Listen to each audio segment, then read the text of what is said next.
Hello everyone. जैसे कि आप सभी लोगों का दिल्ली पुलिस एडब्ल्यू और टीपीओ का एग्ज़ाम कल से शुरू हो गया था। तो आज आपका भी 28 अक्टूबर सेकेंड शिफ्ट का एग्ज़ाम ख़त्म हुआ है। तो जो भी क्वेश्चंस हमें जीके जीएस और करंट अफेयर्स के मिले हुए हैं उन सभी क्वेश्चंस का यहाँ पर हम एनालिसिस करवाने वाले हैं। तो जिन लोगों ने चैनल को सब्सक्राइब नहीं किया हुआ है चैनल को सब्सक्राइब कर देंगे, बेल आइकन को ऑन कर देंगे, जिससे कि आने वाले हर वीडियो का नोटिफिकेशन आप तक पहुंचता रहे, क्योंकि यहाँ पर आपको हर एग्जाम से रिलेटेड एनालिसिस करवाया जाता है।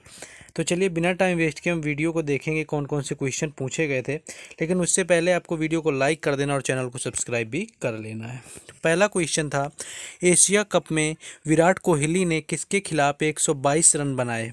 तो एशिया कप 2022 में सुपर 4 राउंड मैच में अफगानिस्तान के खिलाफ विराट कोहली ने 61 गेंदों पर नाबाद 122 रनों की पारी खेली है। पूर्व भारतीय कप्तान के तकरीबन 3 साल बाद इंटरनेशनल क्रिकेट में शतक बनाया है। तो 122 रन ये आपके अफगानिस्तान के खिलाफ एशिया कप में विराट कोहली ने बनाए हुए थे। नेक्स्ट दूसरा क्वेश्चन है, रोलिंग प्लान किस पंचवर्षीय योजना में आया था। तो रोलिंग प्लान पांचवी पंचवर्षीय योजना के बाद लागू किया गया था। यह 2 वर्षीय योजना थी जिसे 1978 से 1980 तक लागू किया गया था और जनता पार्टी सरकार द्वारा लाई गई थी। तो ये 2 वर्षीय आपकी पंचवर्षीय योजना चली थी, यानी कि पांचवी पंचवर्षीय योजना में आपके रोलिंग प्लान लाया गया था। नेक्स्ट क्वेश्चन है यहाँ पर, नेक्स्ट क्वेश्चन था कि असम का कौन सा त्यौहार साल में 3 बार मनाया जाता है। अगर 3 बार मनाने की बात करें कि कौन सा त्यौहार है जो कि असम का साल में 3 बार मनाया जाता है, तो असम में एक साल में 3 बिहू मनाया जाता है। एक होता है आपका बोहाग बैसाख यानी अप्रैल के मध्य, दूसरा आपका माघ होता है जनवरी के मध्य, और तीसरा काटी यानी कार्तिक और अक्टूबर के मध्य के महीनों में। बिहू प्राचीन काल से असम में मनाया जा रहा है। प्रत्येक बिहू खेती कैलेंडर के विशिष्ट चरण के साथ मेल खाता है। तो ये आपका 3 बार मनाया जाता है। एक आपका जनवरी में मनाया जाता है, उसके बाद आपका अप्रैल में, और फिर आपका अक्टूबर माह में मनाया जाता है। तो बिहू है जो कि आपका 3 बार मनाया जाता है।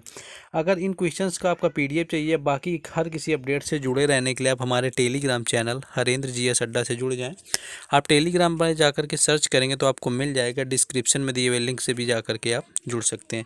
बाकी आपको आपका नेक्स्ट क्वेश्चन हम देखेंगे फोर्थ, कि सत्यार्थ प्रकाश पुस्तक किसने लिखी हुई है। तो सत्यार्थ प्रकाश आर्य समाज का प्रमुख ग्रंथ है, जिसकी रचना महर्षि दयानंद सरस्वती ने 1875 में हिंदी में की थी। ग्रंथ की रचना का कार्य स्वामी जी ने उदयपुर में किया था। लेखन स्थल पर वर्तमान में सत्यार्थ प्रकाश भवन बना हुआ है। प्रथम संस्करण का प्रकाशन अजमेर में हुआ था।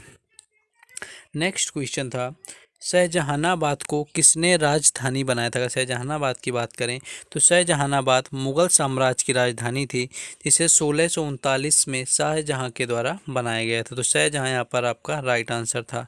शाहजहां ने 1639 में अपनी राजधानी शाहजहानाबाद स्थानांतरित करने का फैसला किया था, अतः वह 1648 में यहाँ आकर बसा। यह शहर आज पुरानी दिल्ली के नाम से जाना जाता है, यानी पुरानी दिल्ली आपका शाहजहानाबाद पहले इसी नाम से जानी जाती थी। तो आज जिनका इस शिफ्ट में एग्ज़ाम था आपका 28 अक्टूबर सेकेंड शिफ्ट का, तो आपको ये देखना है, अगर आपका एग्ज़ाम था तो आपको कोशिश करना है कि ज़्यादा से ज़्यादा क्वेश्चन कमेंट बॉक्स में छाप देने, और साथ ही अगर इसमें कोई ऐसा क्वेश्चन है जो लग रहा है कि ऐसा नहीं कुछ अलग तरह से पूछा गया था तो वो भी आपको सपोर्ट के लिए बताना है। नेक्स्ट क्वेश्चन था कि तुर्क चहलगामी में किस प्रकार के लोग थे। कुछ इस तरह से चहलगामी से संबंधित आया हुआ था तुर्क की कौन सी योजना है। तो जिनके बाद कुल्बी अर्थात कुतुबुद्दीन ऐबक के समय सरदार अथवा मुइज्जी अर्थात मोहम्मद गौरी के समय सरदारों का विद्रोह का दमन किया गया था।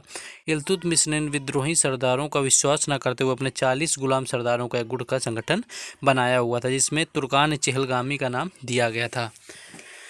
क्वेश्चन आई थिंक आपका कुछ इस तरह से था कि जो 40 लोगों की तुर्क ए चहलगानी थी उसमें किस तरह के लोग थे, सरदार थे, गुलाम थे या योद्धा थे, कुछ इस तरह का शायद था क्वेश्चन जैसा कि पता चला है।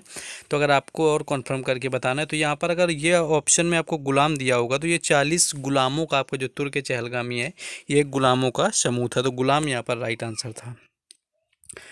नेक्स्ट आपका सिराजुद्दौला का मकबरा पूछा गया था। इस क्वेश्चन में थोड़ा सा डाउट है, अगर और किसी का मकबरा पूछा गया तो आपको बताना है कि अगर सिराजुद्दौला का पूछा गया था कि मकबरा कहाँ पर स्थित है, और हम अगर सिराजुद्दौला की बात करें तो ये आपका अगर सिराजुद्दौला दिया हुआ था तो बंगाल आपका राइट आंसर हो जाएगा, यानी बंगाल यहाँ पर राइट आंसर होगा अगर सिराजुद्दौला का मकबरा दिया हुआ है। नेक्स्ट क्वेश्चन देखेंगे, नेक्स्ट आपका पूछा गया था 2011 की जनगणना के अनुसार साक्षरता दर कितनी है। तो इस जनगणना दशक में साक्षरता दर 64.8% से बढ़कर 73% हो गई है, क्योंकि पुरुष साक्षरता आपकी 5.6 बढ़कर 80.9% और साक्षरता जो महिला है 10.9% बढ़कर के 64.6% हो गई है। नेक्स्ट क्वेश्चन देखेंगे। नेक्स्ट आपका एक आया हुआ था कि MS एक्सेल में नई फाइल ओपन करने के लिए किस शॉर्ट की का उपयोग किया जाता है। अगर MS एक्सेल की बात करें उसमें अगर आपको नई फाइल ओपन करनी है तो Ctrl+F12 का आपका नई फाइल ओपन करने के लिए यूज किया जाता है, यानी Ctrl+F12 आपका राइट आंसर था, जो कि शॉर्ट की होती है किसी भी MS एक्सेल में आपका नया फाइल ओपन करने का। नेक्स्ट क्वेश्चन देखेंगे। नेक्स्ट आपका था कि संवेग और द्रव्यमान का एक संबंध आपका पूछा गया था, जिसकी बात करें अगर आपने कभी पढ़ा हो तो P=mv होता है, यानी कि संवेग बराबर, यानी संवेग इक्वल टू द्रव्यमान इंटू वेग, यानी मास इंटू वेलोसिटी आपका होता है मोमेंटम का। तो P=mv था, इसमें कि वस्तु का संवेग द्रव्यमान और वेग के गुणनफल के बराबर होता है।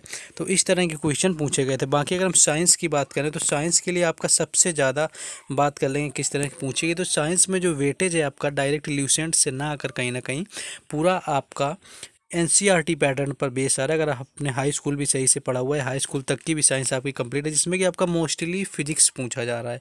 तो अगर साइंस को भी आपको ध्यान में रखते हुए अगर NCERT, अब तो आप शायद लास्ट शिफ्ट है, बाकी NCERT पैटर्न पर पूछा जा रहा है। बाकी जो आपका वो है रीजनिंग की बात कर लें तो रीजनिंग वहीं पर आपका जो कि पूछी जा रही थी, आपका सिटिंग अरेंजमेंट के आपके सर्किल में बैठाने वाले भी आ रहे हैं, आपका लीनियर में भी बैठाने वाले आ रहे हैं, ठीक है। और उसके साथ साथ ये आपके question blood relation, coding decoding सारे क्वेश्चन आ रहे हैं। और वहीं एडवांस मैथ की भी बात करें तो आपका एडवांस मैथ का पोर्शन इस शिफ्ट में ज़्यादा था।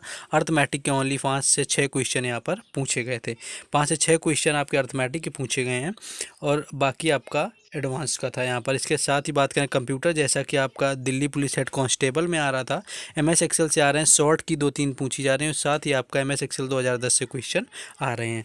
तो ये कुछ था आज का एनालिसिस। तो अगर अभी तक आपने वीडियो को लाइक नहीं किया तो वीडियो को लाइक भी कर दें और चैनल को ज़रूर सब्सक्राइब कर लें, क्योंकि यहाँ पर आपको हर एग्जाम से रिलेटेड एनालिसिस करवाया जाता है। बाकी मिलेंगे थर्ड शिफ्ट के एनालिसिस में। जय हिंद, और टेलीग्राम चैनल को भी जुड़ना ना भूलें। जय हिंद।